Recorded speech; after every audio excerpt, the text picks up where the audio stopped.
स्वागत है आपका हमारे YouTube channel SN online maths classes में। आज हम पॉलिटेक्निक का जो इस समय पेपर हुआ है 2020 का मैथ्स का पूरा सॉल्व कराएंगे। आपको क्वेश्चंस बताएंगे कि कौन सा ऑप्शन सही है या कौन सा गलत है। तो आइए स्टार्ट करते हैं। लेकिन स्टार्ट करने से पहले अगर आपने हमारे चैनल को सब्सक्राइब नहीं किया है तो सबसे पहले सब्सक्राइब कर लीजिए भैया, चूँकि ऐसे ही और ढेर सारे टिप्स आपके लिए लाते रहेंगे और हर पेपर आपके लिए सॉल्व कराते रहेंगे। और बेल आइकन को नहीं दबाया तो उसको दबाने के लिए बोलेंगे तो नहीं भैया, आप खुद ही समझदार हैं, दबा दीजिएगा। देखिए पहला जो क्वेश्चन है हिंदी वाला, देखिए हिंदी का क्वेश्चन जो है वो है कि क्यूब ऑफ कितने का 21 + 16 √16 प्लस क्यूब ऑफ 8 का मान होगा, यानी कि वैल्यू इसकी पूछ रहा है। तो इसकी वैल्यू भैया होगी ऑप्शन नंबर सी। क्या होगा? ऑप्शन नंबर सी, यानी कि 3। दो बिंदु A sine theta B cos theta और A cos theta minus A sine theta के बीच की दूरी होगी √2a। ठीक। और दो रेखाओं A x plus B y plus C one बराबर 0 और A x plus B y plus C two बराबर 0 के लिए बीच की दूरी होगी C1 अंतर C2 बटा √a² प्लस b²। अब बात आती है प्रश्न नंबर नेक्स्ट की, दूसरे प्रश्न की। तो दिए गए चित्र में टी डैश वृत्त की स्पर्श रेखा है। यदि कोण POA बराबर 140 अंश हो तो कोण APT डैश क्या होगा? तो कोण OPT डैश होगा 70 अंश। क्या होगा? 70 अंश। सॉल्व करने के बाद निम्न आंकड़ों की मध्यिका भी निकालने के लिए क्वेश्चन आया था। तो मध्यिका में आपका 35, 25, 34, 31, 23, 22, 26, 35, 29 और 20 और 32 है। तो इसमें आपका मध्यिका जो आएगी वो 29.5 आएगी। अभी अगर हम आगे क्वेश्चंस की बात करें तो यदि x का 45% क्या है कि यदि x का 45% प्लस 90 का 30% के बराबर है। यदि x का 45 प्लस 90 का 30% के बराबर है तो 210 के 30% के, तो x का मान ज्ञात कीजिए। तो आपके x का मान हो जाएगा 80। ठीक। अब किरण किसी दूरी को 80 किलोमीटर प्रति घंटा की चाल से चलकर तय करती है और वापस उसी बिंदु पर 20 किलोमीटर चाल की घंटा से प्रति किलोमीटर चाल की घंटा से चली आती है। तो किरण की औसत चाल, तो किरण की औसत चाल हो जाएगी 32 किलोमीटर प्रति घंटा। Option number B. यदि चीनी का मूल्य 15 किलोग्राम है और यदि मूल्य में 20% की वृद्धि करें तो पुनः 20% की कमी कर दी जाए, यानी कि पहले तो 20% की वृद्धि फिर 20% की कमी, तो उसमें कितनी कमी या वृद्धि होगी? तो आपको 4% की कमी हो जाएगी। ठीक है। इसके बाद बात आती है नेक्स्ट क्वेश्चन की। यदि बिंदु x, 0, 0, y और 1, 1 संरेखीय है तो x और y का संबंध ज्ञात करना है आपको। तो आपका संबंध हो जाएगा x + y बराबर xy। देखिए ऑप्शन नंबर इसलिए नहीं पता चल रहे हैं क्योंकि सबका क्वेश्चन पेपर अलग अलग होता है तो उसमें सस्पेंस हो जाता है। फिर देखिए यदि समबाहु त्रिभुज का क्षेत्रफल क्या है कि यदि समबाहु त्रिभुज का क्षेत्रफल इतना है 25√3 मीटर स्क्वायर है तो इसका परिमाप क्या होगा? इसके सूत्र, परिमाप का सूत्र होता है, क्या होता है? √3/4 a² = 25√3। तो इस तरीके से जब आप इसको सॉल्व करेंगे तो ये आपका आ जाएगा 300। कितना आ जाएगा? 300। परिमाप भी निकालेंगे तब। ठीक। अब देखिए साइन 15 प्लस कॉस 105 का मान क्या होगा? 0 हो जाएगा। कैसे हो जाएगा? साइन 15 हो जाएगा और इतना क्या जानते हैं? माइनस साइन 15 हो जाएगा। तो आपका ये कैंसिल किया जाएगा, 0 आ जाएगा। इतना समझ में आया? फिर देखिए आगे क्वेश्चन। यदि किसी संख्या की क्या है? यदि किसी संख्या में उस संख्या का 1/4 जोड़ा जाए तो 75 प्राप्त होता है। तो संख्या होगी, तो संख्या आपकी 60 हो जाएगी। एकदम सरल क्वेश्चन है, आप इसको कर दीजिएगा। मान लीजिएगा कोई संख्या x है, उसमें 1/4 यानी कि x + 4 जोड़ दीजिएगा, इसके बराबर 75 लिख दीजिएगा। आप वहाँ से x की वैल्यू निकालेंगे तो 60 ही आएगी। लिखिए निम्नलिखित आंकड़ों में बहुलक कौन सा है? तो बहुलक है 25, 45 है, 49, 26, 49, 56, 49, 49, 56, 51, 60, 49। तो 49 बार बहुलक में से होता है जो बार बार आया हो उसे बहुलक कहते हैं। तो इसमें 49 बार आया इसलिए 49 इसका बहुलक हो जाएगा। दिए गए चित्र में O वृत्त का केंद्र है और कोण BOP बराबर 130 हो तो x का मान आपका हो जाएगा, ये सस्पेंसिबल है, ये आपका कुछ भी हो सकता है। इसमें आपका करेक्ट आंसर 55 नहीं है। तो देखिए नेक्स्ट क्वेश्चन 65 नंबर जो है इसमें, और बाकी में आप में जो कुछ भी हो उसको मिला लीजिएगा। किस लिए क्वेश्चन बोल रहे हैं, इसलिए डायरेक्ट हम क्वेश्चन नंबर ना बोल करके हम क्या बोल रहे हैं? क्वेश्चन बोल रहे हैं। तो इसको देखिएगा। क्वेश्चन एक्स घात बी बटे एक्स घात सी का पूरे की घात बी प्लस सी माइनस ए इंटू एक्स घात सी अपान एक्स घात ए पूरे का घात सी प्लस ए माइनस बी इंटू एक्स घात ए अपान एक्स घात बी पूरे घात ए प्लस बी माइनस सी। तो इसका उत्तर अगर आप सॉल्व करेंगे तो इसका उत्तर पूरा कट जाएगा और ऊपर नीचे कटने के कारण इसका उत्तर 1 आ जाएगा। यदि घन का संपूर्ण पृष्ठ इतना है तो यदि घन का संपूर्ण पृष्ठ 384 है तो घन का आयतन ज्ञात कीजिए। घन के संपूर्ण पृष्ठ से आप इसका घन का आयतन ज्ञात करेंगे तो आपका घन का आयतन क्या आएगा 512 सेंटीमीटर क्यूब। ठीक है, अभी आगे हम देखते हैं नेक्स्ट क्वेश्चन। देखते हैं कि यदि गोले का आयतन क्या है, यदि गोले का आयतन 4851 सेंटीमीटर क्यूब हो तो इसका वक्र पृष्ठ होगा। तो इसका वक्र पृष्ठ जो आएगा आप सॉल्व करेंगे तो इसका वक्र पृष्ठ 1386 सेंटीमीटर क्यूब आ जाएगा, सेंटीमीटर स्क्वायर आ जाएगा, सॉरी। वर्गीकृत आंकड़ों की मध्यिका, जो वर्गीकृत आंकड़ों की मध्यिका होती है उसमें का जो सॉल्व हम लोग करते हैं तो उसमें एक सूत्र होता है L1 + L2 - L1 अपान F इंटू n/2 माइनस सी होता है। इसमें अलग अलग सब चीज़ होता है, यमी बराबर मध्यिका होती है। ठीक, अब आगे पढ़ेंगे क्योंकि शॉर्ट में आपको बताने का प्रयास करेंगे तो इसमें यही बता देंगे ये क्या होता है ये क्या नहीं होता है। इसको आप लोग बुक से शॉर्ट में देख सकते हैं, इसका केवल आंसर की आपके लिए लेकर आए हैं। अब 3 के प्रथम 9 गुणज के औसत क्या होगा, 3 के प्रथम 9 गुणजों का औसत क्या होगा। एकदम सरल क्वेश्चन, अगर आप इसको लगाएंगे तो भैया 3 कर दीजिए अपान 9 कर दीजिए क्योंकि 9 गुणजों का, और 1 से लेकर के 9 तक जोड़ दीजिए, बस काट कूट के आपका आ जाएगा 15 आंसर। ठीक है, अब देखिए यदि वृत्त का क्षेत्रफल इतना है यानी कि 100 पाई सेंटीमीटर स्क्वायर है तो उस जीवा की लंबाई कितनी होगी जो केंद्र से 6 सेंटीमीटर की दूरी पर है। देखिए इसको निकालने के लिए आपको पाइथागोरस प्रमेय का लगाना पड़ेगा और फिगर बनानी पड़ेगी। तो इसको जो आंसर आएगा वो आएगा 16 सेंटीमीटर। अब देखिए आपका समलंब का क्या था, समलंब का क्षेत्रफल। तो समलंब का चाहे जो हो ये सब दिया हो ना दिया हो तभी समलंब का क्षेत्रफल आपका होता है a + b/2 इंटू h। और अगर इसके बाद की बात करें r त्रिज्या वाले अर्धगोले का आयतन है। देखिए हमने कहा था कि सूत्र से, इसके पहले हमने एक वीडियो बताया था कि सूत्र से ही आपके कम से कम 50 से 60 नंबर के क्वेश्चन आ जाते हैं, यानी कि 15 क्वेश्चन लगभग आपके सूत्र से आ जाते हैं। अगर आपके सूत्र क्लियर होते तो आपको 60 नंबर गेन कर सकते थे। तो देखिए इसमें आपका आंसर जो होगा 2/3 πr क्यूब हो जाएगा। ठीक है, अर्धगोले का आयतन 2/3 πr क्यूब नहीं होता है, अर्धगोले का आयतन होता है 4/3 πr क्यूब। दो सरल रेखाओं y - √3x बराबर 5 और √3y - x बराबर 7 के बीच का कोण आप निकालेंगे तो आपका tan 45 अंश, अरे सॉरी आएगा इसका पूरे का मान आएगा 1, tan थीटा बराबर आएगा 1, तो थीटा का मान 45 अंश हो जाएगा। यहाँ से देख सकते हैं आप 1 + xy - 1 अपान 1 - xy, इसको आप सॉल्व करेंगे आपका आएगा आंसर 0 क्योंकि माइनस प्लस में होगा सारा और कट जाएगा।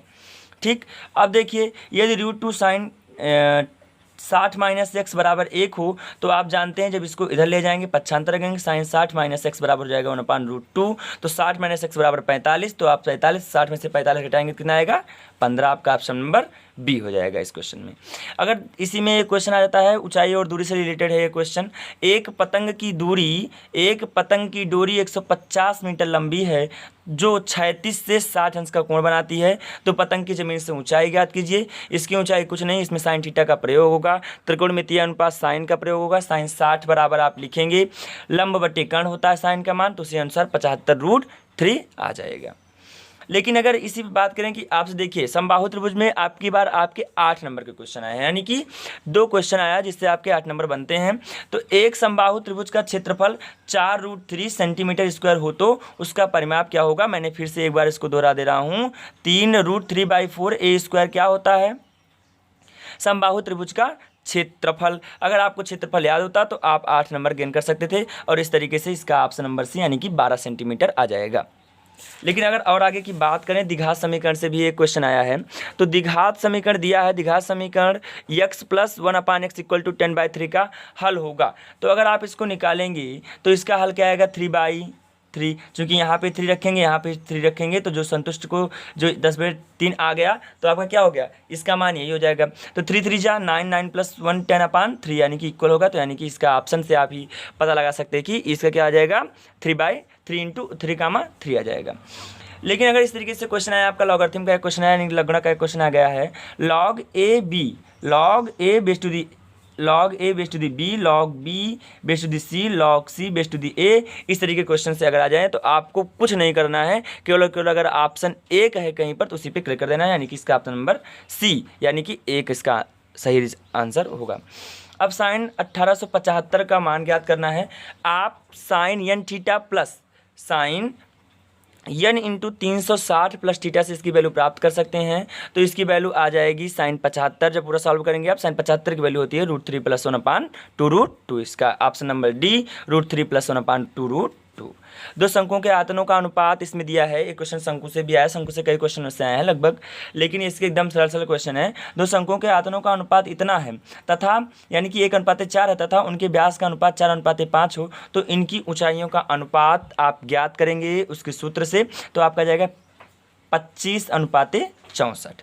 अब देखिए इसमें का एकदम सरल सरल क्वेश्चन देखिए, cot 45 + theta into cot 45 - theta आप cot a + b into cot a - b के फार्मूले से रखेंगे तो ये दोनों आपस में कट जाएंगे, ऊपर नीचे कटने का इसका आंसर ऑप्शन नंबर सी यानी कि एक आ जाएगा। लेकिन अगर बात करें कि लासा मासा से भी ये क्वेश्चन आया है, लघुत्तम समापवर्त और महत्तम समापवर्त से। इसमें दो व्यंजकों का लासा और मासा दिया हुआ है, यानी कि मासा दिया हुआ है p+3 तथा लासा दिया हुआ है p³ - 9p² - p + 105 है। तो यदि एक व्यंजक p² - 4p - 21 हो तो दूसरा व्यंजक ज्ञात कीजिए। इसमें पूरा पूरा आपका कट जाएगा। इससे अदर वाला अगर आप करेंगे तो उसका सूत्र होता है पहली संख्या गुणे दूसरी संख्या बराबर लासा गुणे मासा। तो इस तरीके से आपका ऑप्शन नंबर ए यानी कि p² - 2p - 15 is correct answer. अभी देखिए एक आंसर इसमें का भी आया था, एक क्वेश्चन देखिए लॉगरिथम का दूसरा क्वेश्चन आया है। इसमें 8 नंबर का क्वेश्चन लॉगरिथम के आए हैं इस बार आपकी परीक्षा में। तो यदि log 2 = x, log 3 = y, log 5 = z हो तो log 270 का मान ज्ञात कीजिए। तो आपका इस तरीके से आंसर हो जाएगा x + 3y + z। अब देखिए समय वाला आ गया, ठीक, कार्य और समय। तो रवि एक काम को, क्वेश्चन है रवि एक काम को 2 दिन में और कमल उसी काम को 6 दिनों में पूरा करता है। यदि दोनों मिलकर उसको करें तो वे कितने दिनों में पूरा करेंगे? इसकी शॉर्ट ट्रिक होती है। इसकी शॉर्ट ट्रिक बहुत ही आसान है, जिस पे सॉल्व करने पे आपका आंसर क्या आएगा? 1 सही 1/2। लेकिन अगर बिंदु की बात करें तो बिंदु कौन कौन सा हो जाएगा? इसमें आया है यदि बिंदु -5, 1, 5, और 10, यम संरेखीय हो तो यम का मान आपका 7 आ जाएगा। संरेखीय आप सूत्र लगा सकते हैं, संरेख होता है तो त्रिभुज का क्षेत्रफल 0 होता है, उससे आप जब सूत्र लगाएंगे तो आपका ऑप्शन नंबर ए यानी कि 7 आंसर आएगा। इसी प्रकार से यदि आपका क्वेश्चन एक है बीज गणित से होकर के आया है, √1 + x/169 = 14/13। जब इसका दोनों पक्षों का वर्ग कर देंगे आप और सॉल्व कर देंगे तो 169 आपस में कट जाएगा, तो ऊपर आ जाएगा 27 यानी कि x = 27 आपकी वैल्यू आ जाएगी ऑप्शन नंबर बी। फिर देखो एकदम सरल क्वेश्चन, नीचे दिए गए सारणी में कक्षा में 15 लड़कों का वजन निम्न प्रकार से दिया हुआ है, यानी कि पहले वजन है, पहले लड़की का वजन है, 2 लड़कों का वजन है 31, 34, 35, 36, 37 और उन लड़कों की संख्या 2, 3, 4, 5, 1। तो इस तरीके से आपका ऑप्शन नंबर सी मध्यिका बीच में आई है, तो ऑप्शन नंबर आपका 35 हो जाएगा यानी कि बी। ठीक, यदि वृत्त के व्यास के निर्देशांक इतने और इतने हैं तो ये क्वेश्चन सस्पेंसिबल है, इसका अभी आंसर नहीं आया है, लेकिन जो भी आंसर आप लगाए होंगे बिल्कुल टेंशन मत लीजिए, वो भी सही होगा। ठीक, आगे की बात करें 1/3x² - 2x - 9 के गुणनखंड क्या होंगे? तो अगर इसकी बात करें आप तो क्या आ जाएगा? इसमें आपका option number A 1/3x + 3 × x - 9 correct answer आ जाएगा।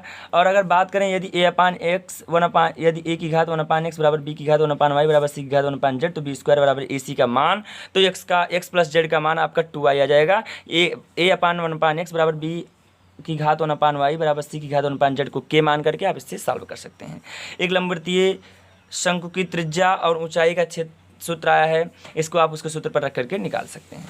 अब बात आती है 93, जो आप लोगों में दूसरा भी कोई क्वेश्चन हो सकता है, तो इसको अगर निकालेंगे तो समीकरण पहले तो दिया है समीकरण 2 3/log x बेस टू दी 3 = 1/64 का क्या आंसर होगा? तो इसको अगर हम आपको बताएं तो इसमें आपका ऑप्शन कौन सा हो जाएगा? 1/√3। क्या हो जाएगा? 1/√3। लेकिन जैसे जैसे ही आप यहाँ रखेंगे तो ये √3 कैंसिल हो जाएगा, 1/2 बचेगा। ठीक, तो 3 ऊपर बचेगा, 1/3 से 3 कैंसिल, एंड क्या आ जाएगा आपका 2 3 जा 6 आ जाएगा। ऑप्शन नंबर डी आपका सही हो सकता है, चूँकि इसमें जब आप देखेंगे क्या होगा कि थोड़ा सा आपका उल्टा हो जाएगा। ठीक है, option number 3 A, answer number A सही होगा। अब देखिए साइन 15 का मान होता है √3 - 1/2 इसका तो एकदम आपको याद होना चाहिए। और पी अनुपात क्यू, एक क्वेश्चन और है, पी अनुपात क्यू बराबर इतना, क्यू अनुपात आर बराबर, पी अनुपात क्यू बराबर 3:4, क्यू अनुपात आर बराबर 8/9 हो तो पी आर अनुपात होगा 1/3। दो बिल्लियों की त्रिज्याओं में 2:3 और उनकी ऊंचाइयों में 5:3 का अनुपात है तो उनके आयतनों में अनुपात हो जाएगा 20:27। अगर आखिरी क्वेश्चंस की बात करें, जो आखिरी 3 क्वेश्चंस हैं, तो उस पर बात करें, दिए गए चित्र में डी ई समांतर बी सी, यदि डी ई अपान बी सी बराबर 1/4 हो तो A D upon A B का मान होगा। ये पहली बार नहीं आया है, इसके पहले भी इस टाइप के क्वेश्चंस आ चुके हैं। तो होता क्या है कि अगर ये दोनों आपस में समांतर हैं तो ये भी आपस में बराबर होंगी। अगर ये दोनों बटे हैं, जो भी इसका मान आया है तो इसका भी बटे का उसे ही मान आएगा, यानी कि 1/4 इसकी भी वैल्यू आ जाएगी। अब देखिए 98 क्वेश्चन नंबर है, यानी कि √1 + sin x / 1 - sin x का वैल्यू आप प्राप्त करेंगे तो इसको sec x + tan x इसकी वैल्यू आ जाएगी। यदि x की घात 4 + 1/x की घात 4 बराबर 34 दिया हो तो x - 1/x की वैल्यू आ जाएगी 4। ठीक, लेकिन अगर इसी पे बात की जाए, एक सरलीकरण यानी सिंपलीफिकेशन से आपको क्वेश्चन आया हुआ है 9/20 यानी कि 9/20 - 1/5 + 1/4 + 5/6 - 1/3 + 1/2, तो इसका हो जाएगा 0 आंसर हो जाएगा। वीडियो देखने के लिए धन्यवाद। हमारे चैनल को लाइक कीजिए, सब्सक्राइब कीजिए तथा अपने दोस्तों के साथ शेयर जरूर कीजिए, जिससे मैं और लेटेस्ट वीडियो बना सकूं। हाँ, अगर आपको इसका उत्तर चाहिए, सॉल्व चाहिए, तो कमेंट बॉक्स में कमेंट कीजिए, जिससे आपको सॉल्व उत्तर दे सकूं।